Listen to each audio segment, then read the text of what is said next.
ក្រោយពីរៀបចំខ្លួននៅជើងភ្នំរួចរាល់អ្នកទាំង4ក៏ចាប់ផ្ដើមបោះជំហានដើរតម្រង់ទៅរកភ្នំខ្មៅដែលមើលទៅខ្ពស់ត្រដែតនិងមានពពកខ្មៅរំពាត់ជុំវិញគួរឲ្យព្រឺសម្បុរតាសាក់ដើរនាំមុខឯតាហាក់ស្ពីកន្ត្រកធំមួយដែលពោពេញដោយស្បៀងអាហារនិងស្រាដែលគាត់លួចយកមកមិនបានប្រាប់ពីណាតាខុនកាន់ឈើច្រត់ដើរយឺតសង្កេតមើលផ្លូវទៅមុខរីឯយាយភីដើរនៅពីខាងក្រោយពិនិត្យមើលស្ថានភាពជុំវិញជានិច្ចដើរបានមិនទាន់ប៉ុន្មានផងតាហាក់ក៏រអ៊ូឡើងថាហេតុអីក៏ត្រូវឲ្យអញស្ពីអីវ៉ាន់ធ្ងន់ជាងគេរាល់ដងអ៊ីចឹងបើបន្តឡើងភ្នំបែបនេះទៀតមិនទាន់ជួបបិសាចផងអញប្រហែលជាដេកស្លាប់ដោយសារអស់កម្លាំងមុនបាត់ហើយតាខុនសាច់ចិត្តរួចតបទៅវិញថាអ្នកណាឲ្យអញលួចយកស្រាមកជាមួយទៀតបើដាក់តែអង្គនិងថ្នាំតូចប្រហែលអីវ៉ាន់មិនធ្ងន់ដល់ថ្នាក់នឹងទេតាហាក់បង្វែរមុខមកភ្លាមរួចនិយាយថាស្រានឹងមិនមែនយកមកផឹកលេងទេអញទុកសម្រាប់លាងរបួសបើសល់ទើបផឹកយាយភីក្រវីក្បាលហួសចិត្តរួចនិយាយថាបើតាមពួកតាឯងស្រាដែលទុកលាងរបួសអីនឹងច្បាស់ជាចូលពោះទាំងអស់មិនខានតាខុនសើចទាល់តែអោនខ្លួនគណៈតាហាក់ក៏សើចតាមដែរសូម្បីតែតាសាក់ដែលតែងតែមើងម៉ាត់ក៏លួចញញឹមតិចសម្លេងសើចរបស់អ្នកទាំង4លាន់ឆ្លងកាត់ព្រៃមួយសន្ទុះមុននឹងត្រឡប់ទៅភាពស្ងប់ស្ងាត់វិញកាន់តែដើរចូលគៀកជើងភ្នំប៉ុណ្ណាបរិយាកាសក៏កាន់តែប្រែប្រួលខ្យល់ដែលធ្លាប់តែត្រជាក់ស្រួលបែរជាត្រជាក់ស្រិបចូលដល់ឆ្អឹងពន្លឺព្រះអាទិត្យដែលគួរតែភ្លឺចែងចាំងក៏ត្រូវពពកខ្មៅក្រាស់បាំងស្ទើរតែមើលមិនឃើញផ្លូវកាន់តែស្ងាត់ជ្រងំសូម្បីតែសម្លេងសត្វចង្រិតឬសត្វស្លាមក៏បាត់អស់គ្មានសល់តែសាក់ស្រាប់តែឈប់ដំណើរលុតជង្គង់ប៉ះដីបន្តិចគាត់យកដីមួយក្តាប់មកហិតរួចក្តាប់វាក្នុងបាតដៃដីនោះស្ងួតខ្មៅនិងគ្មានក្លិនជីវិតនឹងជីជាតិសំបីបន្តិចតែហាក់ឃើញដូច្នោះក៏សួរថាមានរឿងអីឬអាស័កតែសាក់ងើបឡើងយឺនរួចនិយាយថាដីនៅទីនេះងាប់ហើយសំបីតែថាជីជាតិក៏គ្មានសល់ដែរអាគមរបស់វីរៈបានស្រូបយកជីវិតនៅជុំវិញភ្នំនេះអស់ជាច្រើនឆ្នាំមកហើយស្នាមញញឹមនៅលើមុខតាហាក់ក៏បាត់ទៅភ្លាមអ្នកទាំង4នាំគ្នាស្ងៀមស្ងាត់ហើយបន្តដំណើរទៅមុខដោយប្រុងប្រយ័ត្នជាងមុនដើរបានមួយសន្ទុះធំពួកគាត់ក៏បានប្រទះឃើញភូមិចាស់មួយដែលត្រូវគេបោះបង់ចោលនៅជាប់មាត់ព្រៃជើងភ្នំផ្លូវចូលភូមិសុទ្ធតែស្មៅដុះខ្ពស់សឹងតែលុបផ្លូវអស់ទៅហើយរបងឈើជាច្រើនដួលរលំហើយដើមឈើធំដុះចាក់ឬកាត់កណ្ដាលផ្លូវដូចជាគ្មានមនុស្សដើរឆ្លងកាត់អស់ជាច្រើនឆ្នាំផ្ទះនីមួយៗបាក់បែកដំបូលធ្លុះធ្លាយស្មៅដុះគ្របដណ្ដប់ពេញទីធ្លាអ្វីដែលធ្វើឲ្យអ្នកទាំង4ព្រឺឆ្អឹងខ្នងនោះគឺទ្វារនិងបង្អួចផ្ទះខ្លះនៅបើកចំហហើបតិចដូចជាម្ចាស់ផ្ទះទើបតែរត់ចេញកាលពីម្សិលមិញតែហាក់ដើរចូលទៅអើតមើលក្នុងផ្ទះមួយគាត់ឃើញចានឆ្នាំងបាយសម្លដាំទុកចោលនៅលើចង្ក្រានដែលរលត់ភ្លើងយូរណាស់មកហើយលើទំមានអង្គរាយប៉ាយនិងចានបាយដែលនៅមិនទាន់បានលាងនៅក្បែរជញ្ជាំងមានប្រដាប់ក្មេងលេងធ្វើពីឈើមួយធ្លាក់ក្បែរស្បែកជើងកូនក្មេងមួយគូតែហាក់សម្លឹងមើលទិដ្ឋភាពនោះមួយសន្ទុះមុននឹងដកដង្ហើមវែងគាត់និយាយថាមើលទៅអ្នកភូមិដូចមិនបានចាក់ចេញដោយខ្លួនឯងទេគ្មានពីណាចេញទៅដោយទប់បាយទប់ឆ្នាំងទប់ផ្ទះចោលបែបនេះដែរ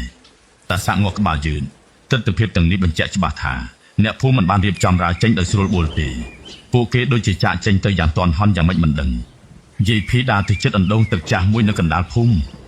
ិគ្រាន់តែអើតមុខទៅដល់ភ្លាមគាត់ក៏ឈប់ភ្លាមរួចយកដៃខ្ទប់ច្រមុះដើរថយក្រោយពី3ជំហានតាសាក់និងតាខុនបញ្ញាប់ដើរទៅមើលតាមក្លិនស្អុយរលួយឆ្អេះឆ្អាបភាយចេញមកកកគុញរហូតធ្វើឲ្យពួកគាត់ស្ទើរតែដកដង្ហើមមិនរួចក្នុងអណ្ដូងនោះគ្មានទឹកសំបីមួយដំណក់បែរជាពេញទៅដោយគ្រោងឆ្អឹងសត្វព្រៃទាំងឆ្អឹងជ្រូកព្រៃឆ្អឹងស្វាឆ្អឹងក្តាន់និងសត្វជាច្រើនប្រភេទគោលើគ្នាយ៉ាងគួរឲ្យរន្ធត់វាហាក់ដូចជាសត្វទាំងនេះរត់គេចពីអ្វីមួយដែលមាននៅលើភ្នំរហូតធ្លាក់ចូលមកងាប់ក្នុងអណ្ដូងនេះទាំងអស់គ្នាតែសាក់លុតជង្គង់ចុះយកយ័ន្តមួយសន្លឹកទៅស្ទាបលើដីភូមិនោះមិនទាន់បានមួយដង្ហើមផងយ័ន្តក៏ប្រែជាពណ៌ខ្មៅរុញស្វិតហើយរហែកឆេះខ្ទេចទៅជាផេះគាត់ងើបឈរទាំងទឹកមុខតានតឹងរួចប្រាប់គ្នាគាត់ថាអាគមងឹតរបស់អាចារ្យវីរៈវាសាហាវហួសពីការស្មានរបស់ពួកយើងឆ្ងាញ់ណាស់វាបានចាក់ឬស្រូបយកពន្លឺថ្ងៃនិងជីវិតពីដីនេះអស់រលីងទៅហើយគ្មាននរណាម្នាក់និយាយអ្វីទៀតឡើយអ្នកទាំង4ក្តាប់ដៃរបស់ខ្លួនជាប់មុននឹងបន្តដំណើរចូលទៅក្នុងព្រៃជើងភ្នំយ៉ាងប្រុងប្រយ័ត្នពួកគាត់ដឹងថាភូមិដែលគេបោះបង់ចោលនេះគ្រាន់តែជាច្រកចូលទៅកាន់សេចក្តីស្លាប់ដែលកំពុងរងចាំពួកគេនៅខាងលើប៉ុណ្ណោះទោះបីជាពេលនេះមេឃកំពុងតែភ្លឺព្រះអាទិត្យរះចែងចាំងបញ្ចេញកម្ដៅនៅខាងលើយ៉ាងណាក្តីតែគ្រាន់តែជើងពួកគាត់ឈានជន់ចូលលើដីជម្រាលភ្នំខ្មៅភ្លាមអារម្មណ៍ត្រជាក់ស្រេបដូចទៅកក់ក៏បក់កាត់មុខតែម្ដងតែសាក់ឈប់មួយផ្លែតសម្លឹងមើលដៃរបស់ខ្លួនដែលស្រាប់តែមានអបត្រជាក់កជាប់លើស្បែកវាមិនមែនជាភាពត្រជាក់ធម្មតាទេតែវាត្រជាក់ដែលហាក់ដូចជាជ្រៀតចូលដល់ឆ្អឹងរបស់គាត់អ៊ីចឹងពន្លឺថ្ងៃដែលធ្លាប់តែភ្លឺចាំងត្រូវពពកខ្មៅនិងមេឃឈើធំបិទបាំងជិតឈឹងកាន់តែដើរឡើងខ្ពស់ពន្លឺកាន់តែតិចទៅរហូតស្ទើរតែមិនខុសពីពេលល្ងាចជុំវិញខ្លួនចាប់ផ្ដើមមានអប្សរាខ្មឹកពណ៌ប្រផេះបក់គួចវល់ធ្វើ ធ្វើឲ្យការមើលផ្លូវទៅមុខចម្ងាយត្រឹម10ម៉ែត្រសឹងតែមើលមិនឃើញផ្លូវឡើងភ្នំនេះចោតខ្លាំងណាស់ពោពេញទៅដោយផ្ទាំងថ្មស្រួចនិងឫសឈើធំដែលលូនកាត់ផ្លូវដោយពស់យក្សតាហាក់មើលទៅជុំវិញរួចនិយាយលេងថាបើអញដួលតែតិចប្រហែលជារមៀលដល់ជើងភ្នំវិញមិនខានតាខុនសើចចិត្តតិចហើយតបថាអ៊ីចឹងអញចាំនៅជើងភ្នំទៅពួកអញឡើងទៅជួបវិរៈឲ្យតាហាក់ធ្វើមុខក្រញើរួចនិយាយថា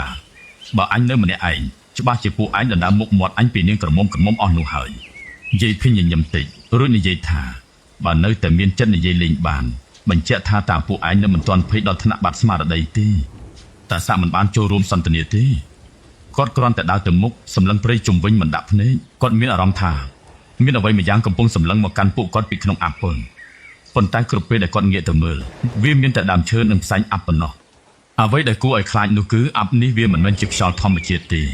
បន្តិចម្ដងសំឡេងខ្សឹបខ្សៀវចាប់ផ្ដើមលាន់ឡើងពីគ្រប់ទិសពេលខ្លះវាដូចជាមនុស្សកំពុងខ្សឹបនៅពីក្រោយខ្នងពេលខ្លះវាដូចជាសំឡេងមនុស្សជាច្រើនកំពុងនិយាយក្នុងពេលតែមួយរហូតស្ដាប់មិនយល់ថានិយាយអ្វីតាហាក់ដើរស្រាប់តែឮសំឡេងមនុស្សស្រីយំអង្វរនៅក្បែរត្រចៀកសុំឲ្យជួយនាងផងសំឡេងនោះច្បាស់ដូចមានមនុស្សឈរនៅពីក្រោយខ្នងគាត់បញ្ញាប់ងាកទៅមើលតែគ្មានអ្វីសោះមានតែអាប់ក្រាស់ប៉ុណ្ណោះអាយាយភីវិញក៏ឮសំឡេងក្មេងតូចស្រែកហៅម៉ែលាយឡំជាមួយសំឡេងយំខ្សឹកខ្សួលសំឡេងនោះធ្វើឲ្យគាត់ឈប់ដំណើរមួយភ្លែតព្រោះវាស្រដៀងនឹងសំឡេងកូនក្មេងពិតតាសាក់ប្រញាប់និយាយឲ្យគ្រប់គ្នាកុំងាករកប្រភពសំឡេងហើយបន្តដើរទៅមុខកុំខ្វល់អ្វីទាំងអស់ក្លិនស្អុយរលួយដោយសាកសពក៏កាន់តែភាយមកខ្លាំងឡើងពេលខ្លះក្លិននោះបាត់ទៅវិញមួយភ្លែតមុននឹងត្រឡប់មកខ្លាំងជាងមុនអ្នកទាំង4ត្រូវទាញក្រណាត់មកខ្ទប់ច្រមុះដើរទាំងត្រដាបត្រដួសតាហាក់ខឹងនឹងអាប់នេះពេកគាត់ក៏ផ្ដុំដៃសំពះឡើងបញ្ចេញភ្លើងអគ្គីពណ៌ក្រហមឆ្អៅបំណងដុតបំភ្លឺផ្លូវទៅមុខអណ្ដាតភ្លើងទើបតែឆេះឡើងបានប្រមាណដង្ហើមស្រាប់តែអាប់ពណ៌ប្រភេទបក់គួយចូលមកដូចមានជីវិតវារុំព័ទ្ធជុំវិញភ្លើងយ៉ាងលឿនរួចលេបត្របាក់អណ្ដាតភ្លើងរលត់សុនឈឹងតែម្ដងតាហាក់បើកភ្នែកធំសម្លឹងដៃរបស់ខ្លួនដោយមិនជឿនេះជាលើកទី1ហើយដែលអគ្គីអាគមរបស់គាត់ត្រូវអ្វីមួយយ៉ាងសង្កត់រហូតបញ្ចេញមិនចេញគាត់និយាយថាកន្លែងនេះខុសប្រក្រតីខ្លាំងណាស់អាគមរបស់ខ្ញុំត្រូវអាប់នេះសង្កត់ស្ទើរតែប្រើមិនចេញទៅហើយតាសាក់លោកយកយន្តការពារមួយសន្លឹកបោះទៅក្នុងអាប់យន្តនោះទើបតែហោះបានបន្តិចក៏ប្រែជាខ្មៅរួញស្វិតហើយធ្លាក់មកដីដោយស្លឹកឈើងាប់គាត់ដកដង្ហើមវែងព្រោះអាគមនៅទីនេះខ្លាំងជាងអ្វីដែលគាត់បានស្មានដើរឡើងបានប្រហែល1ម៉ោងអ្នកទាំង4ក៏ចាប់ផ្ដើមមានអារម្មណ៍ថាផ្លូវដែលកំពុងដើរនេះហាក់ដូចជាសំភ្នែកដើមឈើមួយដើមដែលមានស្នាមរន្ទះបាញ់ពួកគាត់បានឃើញជាច្រើនដងថ្មធំមួយដែលមានរូបរាងដូចក្បាលគោក៏លេចមុខម្ដងហើយម្ដងទៀតតែខុនជប់ដំណើររួចនិយាយថាពួកយើងដូចជាដើរជុំកន្លែងដដែលតាសាក់ងក់ក្បាលយឺតគាត់ដឹងថានេះគឺជាអាគមបំបាំងផ្លូវដែលព្យាយាមធ្វើឲ្យនរណាដែលចូលមកបង្វែងរហូតអស់កម្លាំងដាច់អាហារហើយស្លាប់នៅក្នុងព្រៃនេះគាត់បញ្ញាប់យកម្សៅអាគមបៀជាសញ្ញាលើដើមឈើមួយរួចនាំគ្នាបន្តដំណើរលើកនេះផ្លូវចាប់ផ្ដើមផ្លាស់ប្ដូរហើយអាប់ក៏កាន់តែក្រាស់ជាងមុនភ្លាមនោះតាសាក់ដែលដើរនាំមុខស្រាប់តែលើកដៃខាត់អ្នកទាំងអស់គ្នាឲ្យឈប់ងក់ដីក្រោមជើងពួកគាត់ចាប់ផ្ដើមញាត់តិចដូចជាមានអ្វីមួយយ៉ាងកំពុងរើខ្លួននៅពីក្រោមមិនទាន់មាននរណាបាននិយាយអ្វីផងវល់ឈើខ្មៅប៉ុនកដៃដែលមានបន្លាស្រួចស្រាប់តែផុសចេញពីដីមកវត្តរុំជើងតាហាក់និងតាខុនជាប់បន្លាវាមុតទម្លុះខោចូលដល់សាច់ហូរឈាមស្រស់ភ្លាមតាហាក់ប្រឹងកន្ត្រាក់ជើងតែវល់នោះរឹតកាន់តែតឹងស្ទើរតែបាក់ឆ្អឹងទៅហើយយាយភីឃើញសភាពការមិនស្រួលគាត់បញ្ញាប់លោកយកម្សៅឱសថពណ៌សពីចង្កេះបាចសាយទៅលើដីជុំវិញខ្លួនរួចសូត្រគាថាបន្សាបយ៉ាងលឿនគ្រាន់តែម្សៅសប៉ះនឹងបលលើខ្មៅវាលាន់សូត្រដូចត្រូវទឹកដែលដាក់លើឆ្នាំងកំពុងក្តៅខ្លាំងអ៊ីចឹងរួចក៏រលួយដល់ថយចូលទៅក្នុងដីវិញអស់តែសាក់សម្លឹងទៅមុខដោយកែវភ្នែកមុតស្រួញតាមចន្លោះអាប់ស្រមោលខ្មៅជាច្រើនកំពុងឈរនៅចន្លោះដើមឈើមិនដឹងថាជាមនុស្សឬជាបិសាចឡើយស្រមោលទាំងនោះចាប់ផ្ដើមដើរចេញពីអាប់បន្តិចម្ដងតែសាក់ខ្សឹបប្រាប់គ្នាគាត់ឲ្យប្រយ័ត្នឲ្យជាប់ហើយត្រៀមខ្លួនការពារអាចារ្យវិរៈដឹងខ្លួនបាត់ទៅហើយវាបានបញ្ជូនកូនចៅរបស់វាមកចាំស្វាគមន៍ពួកគេនៅលើភ្នំខ្មៅនេះគ្រាន់តែតាសាក់និយាយចប់មិនទាន់បានប្រមាណផងសំឡេងខ្យល់បក់វោក៏បន្លឺឡើងកាត់ត្រចៀកលាយឡំជាមួយសំឡេងស្រែកត្រហោយំគួរឲ្យព្រឺក្បាលដើមឈើធំៗនៅជុំវិញចាប់ផ្ដើមរញ្ជួយដោយគ្មានខ្យល់បក់ផ្ទាំងថ្មដែលស្ងៀមស្ងាត់អំបញ្ញមិញក៏បញ្ចេញផ្សែងខ្មៅហុយចេញតាមស្នាមប្រេះបន្តិចម្ដងស្រាប់តែអាប់ក្រាស់ពណ៌ប្រភេទដែលនៅជុំវិញពួកគាត់ក៏ចាប់ផ្ដើមវិលគួចចូលគ្នាដោយខ្យល់គួចផ្សែងខ្មៅទាំងនោះក៏កើតជារូបរាងបិសាចស្រមោលខ្មៅរាប់សិបក្បាលលូនវ៉ាចេញពីតាមចន្លោះផ្ទាំងថ្មនិងឫសឈើខ្លួនប្រាណរបស់ពួកវាមិនមានរូបរាងច្បាស់លាស់ទេមានតែផ្សែងខ្មៅដែលរមូលវិលមិនឈប់ប៉ុន្តែភ្នែកទាំងពីរបញ្ចេញពន្លឺពណ៌ក្រហមទុំសម្លឹងមកអ្នកទាំង4ដោយគំនុំដ៏សាហាវពួកវាមិនប្រញាប់វាប្រហារភ្លាមទេ វាគ្រាន់តែដើរវិលជុំវិញអ្នកទាំង4យឺតហាក់ដូចជាកំពុងវាស់ស្ទង់កម្លាំងរបស់ជនដែលហ៊ានចូលមកដល់ទីនេះរាល់ជំហានដែលវាបោះអាប់ក៏កាន់តែក្រាស់ឡើងរហូតស្ទើរមើលមុខគ្នាមិនស្គាល់តាហាក់ក្តាប់កណ្ដាប់ដៃណែនរួចនិយាយថាពួកវាចង់លេងល្បែងចិត្តជាមួយពួកយើងកុំឲ្យវាមានឱកាសនិយាយមិនទាន់ផុតមាត់ផងបិសាចមួយក្បាលក៏ស្ទុះចេញពីអាប់ក្នុងល្បឿនលឿនដូចព្រួញបន្តដោយបិសាចរាប់សិបក្បាលផ្សេងទៀតដែលសម្រុកមកព្រមគ្នាតែម្ដងដៃរបស់ពួកវាលាតសន្ធឹងคล้ายជាកំបិតស្រមោលស្រួយខ្លះប្រែคล้ายជាកញ្ញាំវែងដោយសត្វសាហាវពួកវាហក់មកក្នុងល្បឿនលឿនដោយសត្វឆ្កែព្រៃដេញខំចំណីបង្កើតសម្លេងហូរកញ្ជ្រៀវលាន់ពេញព្រៃឃើញសភាពការតានតឹងបែបនេះតាហាក់លោតវឹងទៅមុខយ៉ាងលឿនរាំងពីមុខគេទាំងអស់គាត់សូត្រគាថាបញ្ចេញភ្លើងក្រហមឆ្អៅឆេះសន្ធោសន្ធើពេញដៃទាំងពីររួចស្រែកអញ្ជើញខ្លាដំបងអាគីឲ្យលោតចេញមកត្រង់ការវាយប្រហារសម្លេងក្រហមមួយលាន់ក៏ក្រៅព្រៃខ្លាអាគីដ៏ធំសម្បើមលោតចេញពីរង្វង់ភ្លើងក្រញាំរបស់វាឆាបឆេះដោយដៃក្រហមវាហក់ចូលខំខ្វាចនឹងបុកបិសាចស្រមោលផ្ទុះខ្ទេចជាបន្តបន្ទាប់តាហាក់ខ្លួនឯងក៏វាយដោយកណ្ដាប់ដៃអាគីផ្ទាល់បញ្ចេញរលកភ្លើងវាយបោកបិសាចពី3ក្បាលឲ្យរលាយបាត់ក្នុងមួយប៉ព្រិចភ្នែកមួយសន្ទុះដំបងអ្នកទាំង4ហាក់ដូចជាកំពុងមានព្រាមបិសាចជាច្រើនត្រូវភ្លើងដុតខ្ទេចខ្លះត្រូវខ្លាអាគីខំដាច់ក្បាលខ្លះត្រូវតាសាក់បោះយន់បំផ្ទុះរលាយទៅក្នុងផ្សែងប៉ុន្តែភាពសង្ឃឹមនោះនៅមិនបានយូរទេផ្សែងខ្មៅដែលហោះរាយប៉ាយជុំវិញក៏ចាប់ផ្ដើមហូរមកប្រមូលផ្ដុំគ្នាវិញបិសាចដែលទើបតែត្រូវកំទេចក៏បង្កើតរូបរាងឡើងវិញយ៉ាងឆាប់រហ័សហាក់ដូចជាមិនធ្លាប់រងរបួសសោះតាហាក់សម្លឹងឃើញដូច្នោះក៏ស្រែកប្រាប់គ្នាគាត់ថាវាមិនងាប់ទេវាស្រូបអាប់ងងឹតជុំវិញមកបង្កើតខ្លួនឡើងវិញបើមិនរកប្រភពអាគមទេវាមិនចេះអស់ឡើងពេលនោះបិសាចជាច្រើនក៏ផ្លាស់ប្ដូរវិធីប្រយុទ្ធមួយក្រុមចូលរួមខ្លាគីខណៈមួយក្រុមទៀតវៀងទៅពីក្រោយក្រចកស្រួចរបស់សមោលខ្វាច់ឆ្វេងខ្វាច់ស្ដាំទៅលើខ្លាដំបងអាគីមិនឈប់មិនឈរអាប់ត្រជាក់ដែលគ្របដណ្ដប់ជុំវិញក៏ចាប់ផ្ដើមស៊ីអណ្ដាតភ្លើងរបស់ខ្លាអាគីបន្តិចម្ដងរហូតពន្លឺរបស់វាស្រអាប់ជាងមុនខ្លាអាគីក្រហមដោយការឈឺចាប់ភ្លើងលើខ្នងរបស់វាចាប់ផ្ដើមរលត់ម្ដងបន្តិច